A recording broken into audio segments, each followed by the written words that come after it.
साथ तुमची बातमी आमची।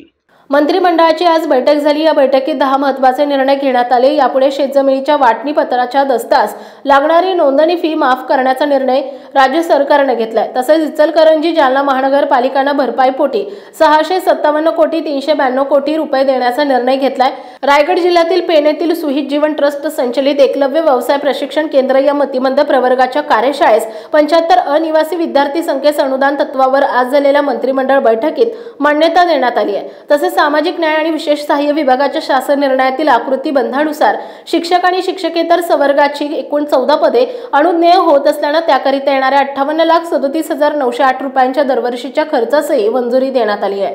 राज्यातील प्रत्येक न्यायिक अधिकाऱ्यांसाठी एक टंकलेखक यानुसार 5,223 टंकलेखकाची एकाकी पदे निर्माण करण्यास राज्य मंत्रिमंडळाच्या बैठकीत आज मंजुरी देण्यात आली। बैठकीच्या अध्यक्षस्थानी मुख्यमंत्री देवेंद्र फडणवीस होते। इचलकरंजी आणि जालना या नव्याने निर्माण करण्यात आलेल्या महानगरपालिकांना वस्तू आणि सेवा कर भरपाईपोटी अनुदान देण्यास आज राज्य मंत्रिमंडळाच्या बैठकीत मंजुरी देण्यात आली।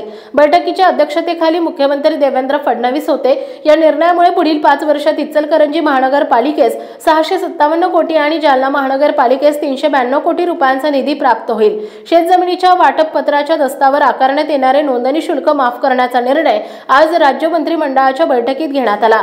बैठकीच्या अध्यक्षस्थानी मुख्यमंत्री देवेंद्र फडणवीस होते। महाराष्ट्र जमीन महसूल संहिता 1966 च्या कलम 85 नुसार शेतजमिनीचं वाटप करताना मोजणी करून वाटपाच्या दस्तात मुद्रांक शुल्क आणि नोंदणी शुल्क द्यावे लागते। नागपूरमधील पत्रकार क्लब ऑफ नागपूर यांना देण्यात आलेल्या जमिनीच्या करारनाम्यातील अटी आणि शर्तीमध्ये बदल करण्यास आज झालेल्या मंत्रिमंडळ बैठकीत मान्यता देण्यात आली। महाराष्ट्र वनविकास मंडळाच्या 1351 पदाच्या सुधारित आकृतीबंधास आज झालेल्या मंत्रिमंडळ बैठकीत मान्यता देण्यात आली आहे। बैठकीच्या अध्यक्षस्थानी मुख्यमंत्री देवेंद्र फडणवीस होते। राज्यातील स्थानिक स्वराज्य संस्थांमधील उच्च प्राथमिक शाळांमध्ये अंशकालीन निदेशकांचा कायम संवर्ग निर्माण करण्यास आज राज्य मंत्रिमंडळाच्या बैठकीत मान्यता देण्यात आली आहे। अंशकालीन निदेशकांना 48 तासांच्या अध्यापनाकरिता 12,000 रुपये मानधन देण्यात येईल। त्यांनी 48 तासिकांपेक्षा अधिक काम केल्यास 200 रुपये प्रति तासिकाप्रमाणे 18,000 रुपयांच्या मर्यादेत मानधन देण्यास मान्यता देण्यात आली आहे। अंशकालीन निदेशकांव्यतिरिक्त अन्य तज्ञांची सेवा 200 रुपये प्रति तासिका घेण्यास या दराने घेता येणार आहे।